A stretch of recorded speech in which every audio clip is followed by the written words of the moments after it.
नमस्कार, स्वागत आप सभी का। ग्लोबल अड्डा आप देख रहे हैं, मैं हूं आपके साथ पुनीत। ईरान की हम आज बात कर रहे हैं। ईरान का 400 किलो यूरेनियम आखिर गया कहां? उत्तर कोरिया से उसका क्या लेना देना है, क्या नाता है? इसके अलावा सैटेलाइट तस्वीरें जो आई थी वो क्या बता रही हैं? इसके साथ ही अमेरिका की तरफ से एक बार फिर से ईरान पर दबाव बनाने के लिए सैंक्शंस लगाने शुरू कर दिए गए हैं, जबकि जिस बात का हवाला देकर अमेरिका कार्रवाई कर रहा था या इजराइल कार्रवाई कर रहा था कि वो एटम बम बनाने की तैयारी कर रहा है ईरान, और उसी के मुताबिक सारे परमाणु संयंत्र ध्वस्त कर दिए गए, तो फिर ये सैंक्शंस क्यों लगाए जा रहे हैं?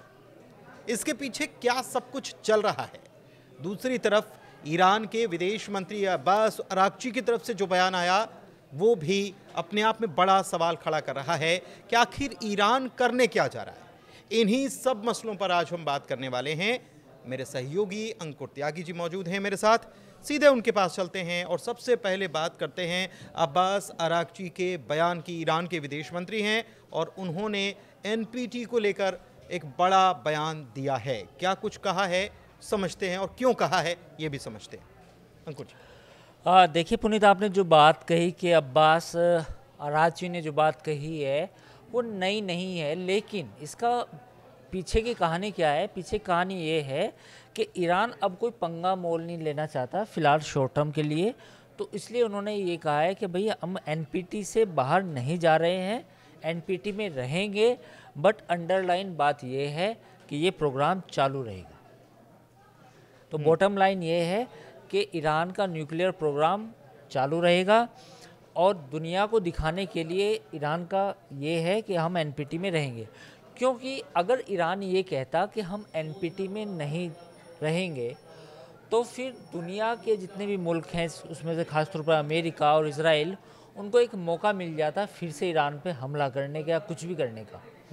तो ईरान ने अपने आप को सेफ गार्ड किया है, जो मुझे लगता है कि उसके इंटरेस्ट के हिसाब से सही भी है कि भाई हम एनपीटी का प्रतिबद्ध हैं।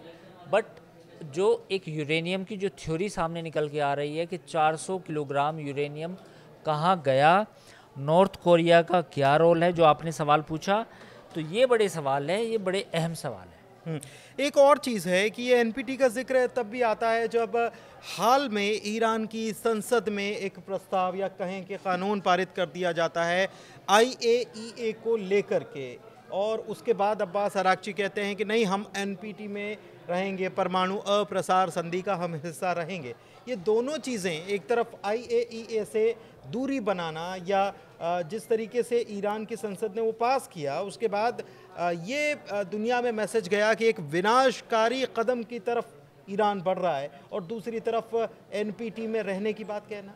देखिए, आईएईए के साथ अगर आपके उनके वो कहेंगे कि हमारे मधुर संबंध आगे भी रहेंगे, तो उससे क्या मिलेगा ईरान को? उसको ईरान को ये मिलेगा कि जो आईएईए के इंस्पेक्टर्स हैं वो फिर से निगरानी की बात कहेंगे, और फिर ये मामला आईएईए की मीटिंग्स में भी जाएगा कि भाई हम दोबारा से जांच करेंगे। तो जांच वाली बात तो पहले दिन ही खारिज कर दी थी ईरान ने। अब साफ तौर पे कहा है कि अब आईएईए की जो निगरानी होगी, जो जांच होगी, उसका अब कोई रोल नहीं है ईरान में। मतलब आना है आईए, हमसे पूछिए। नहीं, आईएईए भी नहीं। अच्छा, देश में अब कोई अनुमति ईरान नहीं दी जाएगी। हाँ। ठीक है। हाँ। और दूसरा मुद्दा ये है कि एनपीटी एक बड़ा ब्रॉडर गेम है। देखिए, अगर एनपीटी में रशिया भी है, एनपीटी में चाइना भी है, एनपीटी में और कंट्रीज़ भी हैं, तो अगर वो आप एनपीटी से बाहर निकलते हैं तो कहीं ना कहीं फिर आपको जो आपको सपोर्ट करते हैं, जो चाइना है, रशिया है, उनका भी कहीं ना कहीं सपोर्ट नहीं मिलेगा बाकी जगहों पर। आईएईए की मीटिंग होगी, उसमें आपको वोटिंग नहीं मिलेंगी, यूएन में जो वोटिंग होती है उसमें सपोर्ट नहीं मिलेगा। तो ये कैलकुलेटेड मूव है, ये बिल्कुल सोच समझ के किया गया है कि एनपीटी में हम रहेंगे, बट आईएईए यानी कि जो एनर्जी एजेंसी है, जो जांच कर रही थी ईरान में पहले भी, उसको अब देश में घुसने नहीं देंगे। अच्छा, ये एक चीज़ है। फिर एनपीटी पर फिर मैं आता हूँ। उत्तर कोरिया सहयोगी है ईरान का, और एक खबर कल हमने बताई भी कि अमेरिका के पूर्व एनएसए जो हैं, उन्होंने शक कहीं ना कहीं जाहिर किया, या उनकी ये चिंता है कि ईरान के जो परमाणु प्रोग्राम्स हैं वो उत्तर कोरिया में पहाड़ियों के नीचे चल रहे हैं, ये उन्होंने शक जाहिर किया। और साथ ही साथ ये भी कहा कि वो 400 किलो यूरेनियम जो है उसका अभी तो कुछ पता नहीं है कि वो गया कहाँ। लेकिन एनपीटी की बात करते हैं तो उत्तर कोरिया ने 2003 में ही उसका हिस्सा उससे बाहर वो हो गया था और 2006 में उसने परमाणु परीक्षण कर लिया था। ये बात बिल्कुल सही है। आपने जो सवाल उठाया है वो सवाल यूएन में भी एक बार उठ चुका है। यूएन का एक 2024 के एक पैनल की रिपोर्ट थी जिसमें ये शक जाहिर किया गया था कि ईरान को जो न्यूक्लियर प्रोग्राम में मदद मिली है वो नॉर्थ कोरिया से मिली है, और जो ये मटेरियल पास होके आया है ये अफ्रीकन पोर्ट से होके आया है, ये मलेशियन पोर्ट से आया है, ये चाइनीज़ पोर्ट से आया है। यानी जो ईरान का प्रोग्राम है वो बगैर विदेश के मदद के नहीं हो सकता, ये भी तय है। नहीं, एक बार मैंने आपसे सवाल किया था कि ये यूरेनियम मतलब एनरिचमेंट हो रहा है लेकिन आ कहाँ से रहा है, तो अब चीज़ें निकल कर आ रही हैं कि कहाँ से आ रहा है? हाँ, देखिए, एक है न्यूक्लियर सप्लायर ग्रुप, एनएसजी। हाँ, एनएसजी। एनएसजी उन कंट्रीज़ का एक ग्रुप है जो न्यूक्लियर मटेरियल होते हैं उनको सप्लाई करते हैं एक दूसरे को। उसमें काफ़ी टर्म एंड कंडीशंस होती हैं, हिसाब किताब पूरा रखा जाता है, पूरा ट्रांसपेरेंट होता है, पूरी दुनिया को बताया जाता है कि भाई हम 200 किलो इंडिया को दे रहे हैं, 500 किलो चाइना को दे रहे हैं, और ये केवल पीसफुल पर्पस के लिए होता है। इसमें ये भी शर्त होती है एनएसजी में, आपको साइन करना पड़ता है कि आप इसका इस्तेमाल परमाणु बम के लिए नहीं करेंगे। अगर आप करेंगे तो आगे आपको भविष्य में कोई भी न्यूक्लियर मटेरियल सप्लाई नहीं होगा किसी भी काम के लिए। ठीक है। अब एनएसजी का मेंबर नहीं है ईरान। दूसरा पॉइंट क्या है कि जो ईरान का एटम बम का प्रोग्राम था उसमें जो नॉर्थ कोरिया के जो शासक हैं, जो चीफ है किम जोंग, ऐसी रिपोर्ट थी यूएन की 2024 की रिपोर्ट है जिसमें उन्होंने कहा था, जिसमें उसमें शक जाहिर किया गया था कि काफ़ी सारी तकनीक और काफ़ी सामान ईरान भेजा गया था नॉर्थ कोरिया से, और 2024 के बाद ही ये तेज़ी आई। इजराइल ने जो हल्ला मचाया पिछले साल, वो यही मचाया कि पिछले एक साल से इजराइल को लग रहा था, कहीं ना कहीं ये डर सता रहा था कि ईरान 60-70% यूरेनियम इनरिच कर चुका है, केवल 20% और उसका शुद्धिकरण बाकी है, और 20% जैसे ही वो शुद्धिकरण होगा वो परमाणु बम बनाने की पोजीशन में आ जाएगा। वो कम से कम 5 से 6 परमाणु बम बना सकता है।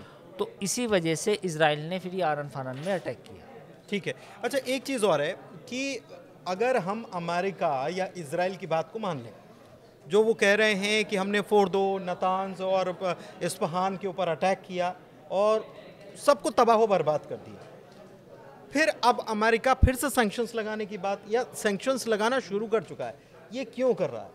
ये तो एक प्रकार से ईरान को और उकसाने वाली कार्रवाई है। नहीं, उसकी वजह ये डबल गेम है अमेरिका का। देखिए, इस पूरी लड़ाई में अमेरिका को कोई ज़्यादा फ़ायदा नहीं हुआ। इसमें जो फ़ायदा हुआ थोड़ा बहुत इजराइल को हुआ कि वो 1-2 साल उसका जो ईरान का प्रोग्राम है वो डिले करने में कामयाब हुआ, बट अमेरिका को तो ऐसा कोई फ़ायदा नहीं हुआ। नहीं, लेकिन जब आप ये 1-2 साल, या एक्सपर्ट्स कहते हैं कि 1-2 साल, तो 1-2 साल इतना आपने 3 प्लांट्स को उड़ा दिया, नस्तो नाबूद कर दिया। अगर ये रिपोर्ट है अमेरिका की, तो फिर ये 1-2 साल नहीं, ये तो बहुत लंबा खिंच जाता है। नहीं, लेकिन ऐसा हो नहीं रहा। लेकिन सवाल ये भी तो है ना कि फोर्डो आपने कितना उड़ाया, इसका सबूत कहाँ है? अमेरिका कुछ बोल नहीं रहा है। नहीं, कहीं सबूत आया नहीं फोर्डो का।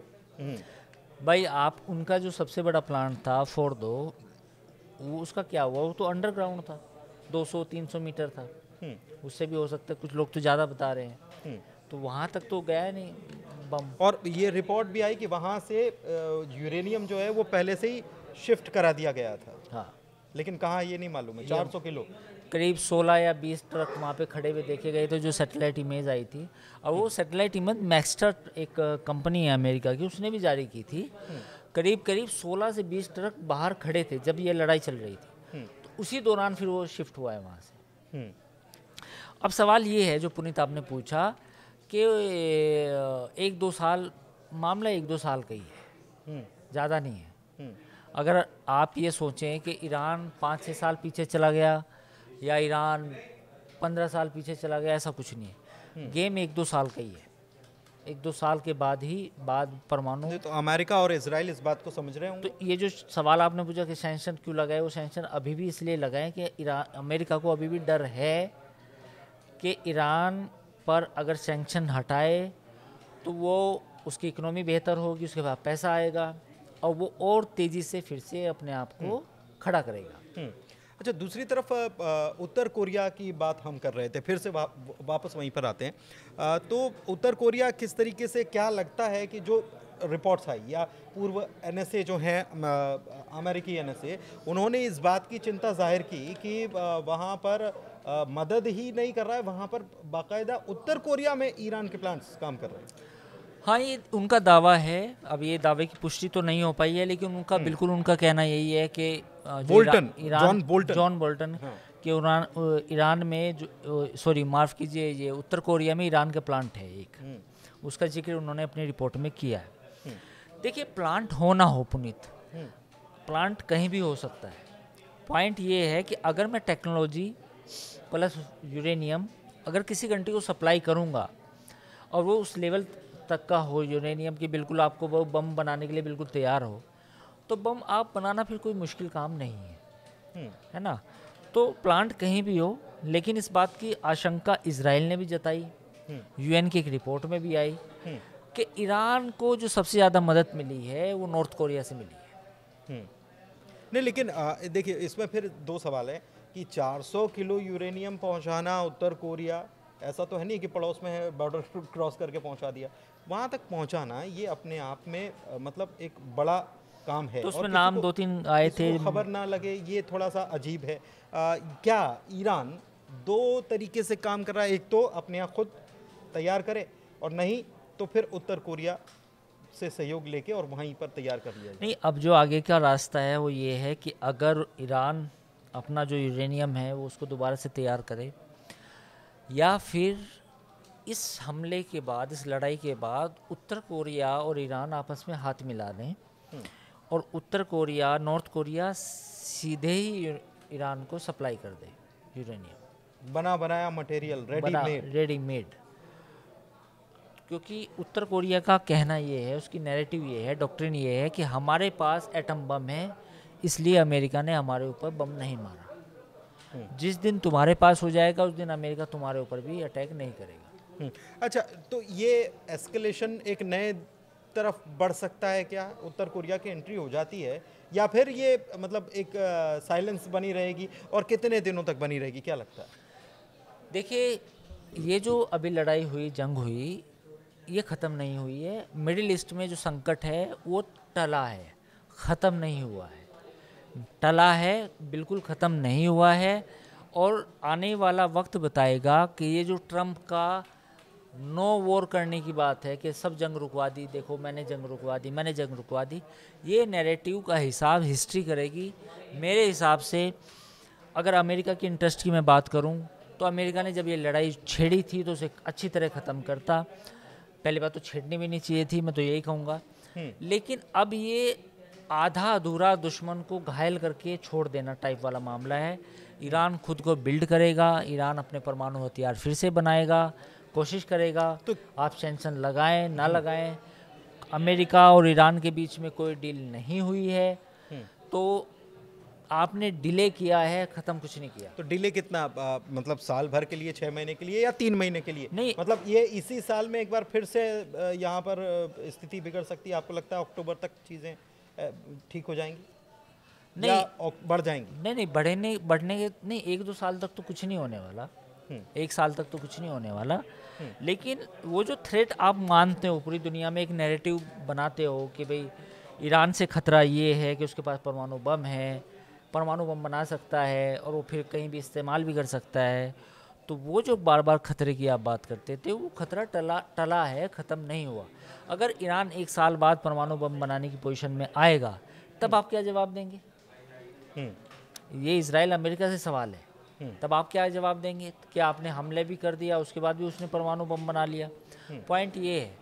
तो अच्छा, एक चीज़ मैं बीच में रोक रहा हूँ आपको, अमेरिका के लिए ये बहुत बड़ा झटका है, सेटबैक है। मतलब जिस तरीके से चीज़ें निकलकर, बातें निकलकर सामने आ रही हैं और अमेरिका कुछ बोल नहीं रहा है। सबसे बड़ी बात यह है कि वो 400 किलो यूरेनियम कहा गया, इसका हम पता कराएंगे। डेप्यूटी प्रेसिडेंट बोल रहे हैं वहाँ के जेडी वेंस, तो वो भी कंफ्यूज हैं, उनकी तरफ से भी कुछ। अच्छा, एक B-2 बॉम्बर का थोड़ा मिसिंग बताया गया, तो उसका भी पता, मतलब अमेरिका की तरफ से इस मामले में कुछ बोला नहीं जा रहा है। तो एक प्रकार से जो अमेरिका अपने आप को ऐसी चीज़ों में किंग या एक्सपर्ट बताता था, उसके लिए झटका है। नहीं, मैंने वो बात की, तो पहला तो उनका पॉइंट ये है कि जो जहाँ जहाँ इन्होंने दावा किया वार रुकवा दी, लड़ाई रुकवा दी, वो कोई कंक्रीट फैसले नहीं हैं। भारत पाकिस्तान के बीच में आपने क्या ऐसा सुलह समझौता करा दिया जो आगे नई लड़ाई होगी? ईरान इजराइल के बीच में आपने ऐसी कौन सी सुलह करा दी कि जो आगे नहीं यूक्रेन में होगी? कुछ नहीं कर पा रहे। रूस यूक्रेन में आपने ऐसी कौन सी सुलह करा दी जो आगे नहीं होगी? तो ये जो बात है, ये विशुद्ध रूप से उस तरह की राजनीतिक मैच्योरिटी नहीं है जिस तरह के अमेरिका को दिखानी चाहिए। ईरान का मसला अभी भी उसी तरह कायम है, लड़ाई 1-1.5 साल के लिए टली है, ख़त्म नहीं हुई, नंबर 1। नंबर 2 बात यह है कि रूस और यूक्रेन के बीच में आपने 2-3 बार 1-1 घंटे बात कर ली, पुतिन से बात कर ली आपने 1 घंटा, उसके बाद भी क्या हुआ? कुछ नहीं हुआ।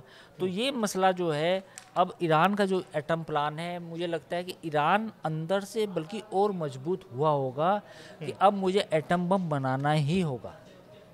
इवन आपने दुश्मन को जब आप घायल करते हैं तो घायल दुश्मन ज़्यादा खतरनाक होता है, बजाय उसको आप मार दो एक बार। आपने उसे घायल करके छोड़ा है, तो जब अगली बार ईरान जब हमला वो करेगा, पलटवार करेगा, वो बेहद घातक होगा, बेहद घातक हो। चलिए ठीक है, चर्चा को यहीं करते हैं समाप्त। चर्चा कैसी लगी ज़रूर बताइएगा, और आपको क्या लगता है जो परिस्थितियां बन रही हैं, आपको क्या लगता है कि ये चीज़ें 1 साल के लिए क्या टल गई हैं, और ईरान का न्यूक्लियर प्रोग्राम जो है वो जारी तो रहने वाला है, लेकिन अब वो उससे बम बनाना है नहीं बनाना है, वो अभी तक ईरान ने कहा है कि हम तो बम नहीं बना रहे।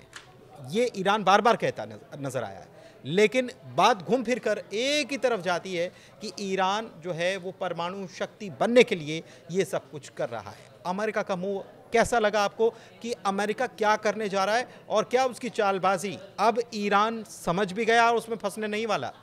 देखना होगा। और आपको क्या लगता है ज़रूर बताइएगा कमेंट के माध्यम से। ग्लोबल अड्डा में इतना ही, चर्चा को यहीं देते हैं विराम। धन्यवाद।